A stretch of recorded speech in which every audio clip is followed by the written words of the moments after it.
Ciao a tutti amici, benvenuti in questo nuovo video. Oggi parliamo di street photography in notturna, quindi vedremo come impostare la nostra macchina fotografica, ma faremo anche una prova sul campo e lo vediamo dopo la sigla.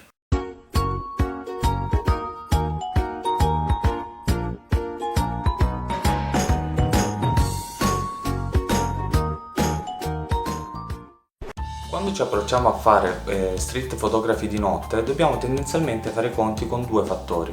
Il primo è la luminosità scarsa, perché comunque appunto siamo di notte, e il secondo sono i soggetti in movimento. Infatti fare paesaggi di notte non è la stessa cosa che fare street photography. Infatti nei paesaggi di notte abbiamo un ambiente, una scena tutto sommato immobile, quindi possiamo gestire meglio i tempi della nostra fotocamera, mentre fare street photography dove i soggetti mutano costantemente nell'ambiente, nella scena, ci obbliga ad avere delle accortezze.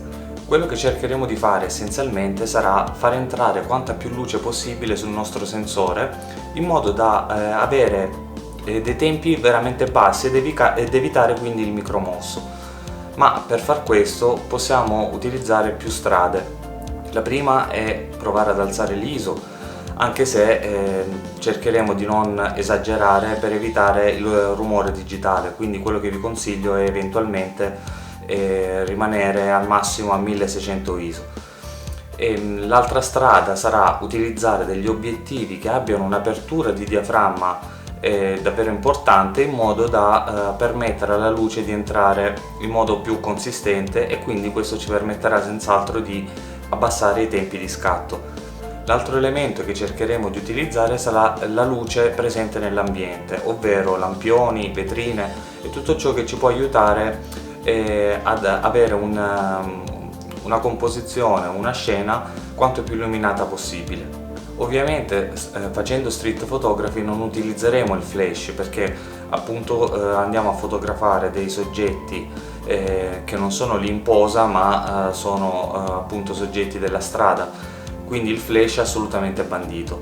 Facciamo infine un'ultima considerazione sulle impostazioni dell'esposimetro. Tendenzialmente quasi tutti utilizziamo la modalità Matrix, che sarebbe quella che permette al vostro esposimetro di fare un'analisi generale della luce presente sulla scena e darvi dei dati di esposizione per lo più corretti.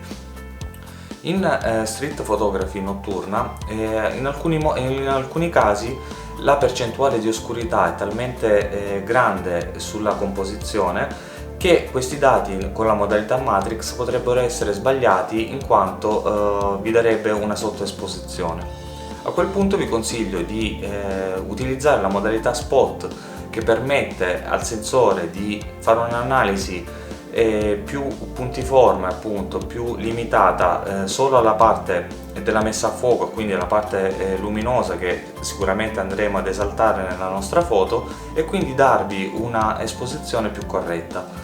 Però ci sono alcune foto anche in notturna particolarmente illuminate, tipo su soggetti molto vicini ad una vetrina, in cui la nostra composizione comprende tutta la parte luminosa, che a quel punto la modalità Matrix va più che bene. Quindi una particolare attenzione alla composizione della foto che stiamo andando a scattare, e quindi decidere che tipo di modalità di esposimetro utilizzare.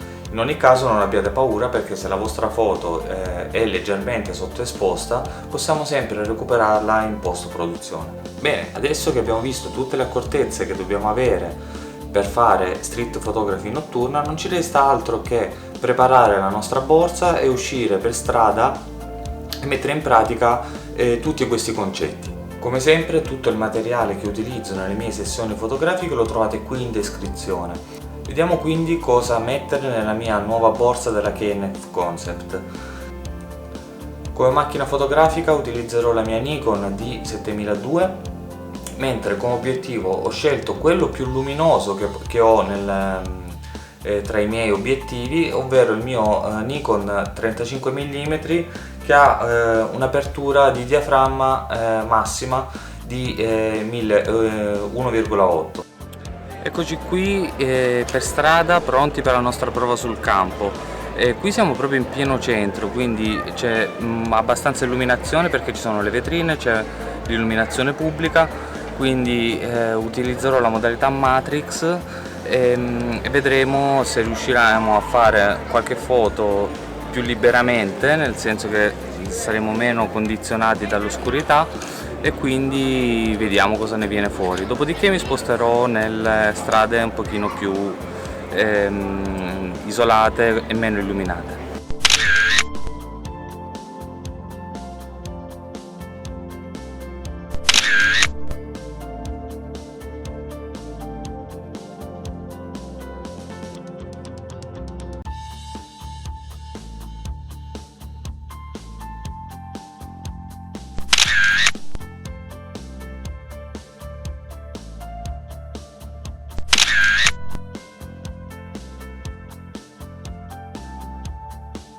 Ecco, dal centro mi sono spostato qui nelle stradine laterali dove c'è molta meno luce perché c'è solo l'illuminazione pubblica, non ci sono vetrine.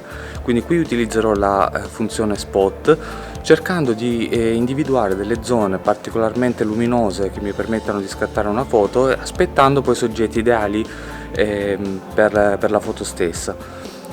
Quindi vediamo cosa ne viene fuori, anche perché queste stradine sono molto suggestive ma poco illuminate, però sono davvero belle per scattare delle foto notturne.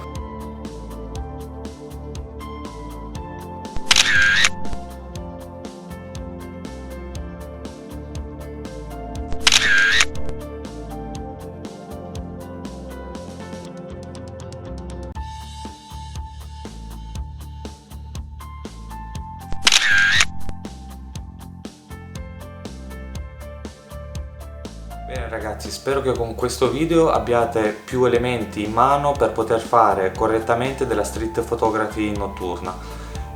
Quindi scendete per strada, provate ad utilizzare questi concetti e con me ci vediamo nel prossimo video, sempre qui sul canale di Street Level Photography. Ciao ragazzi e alla prossima!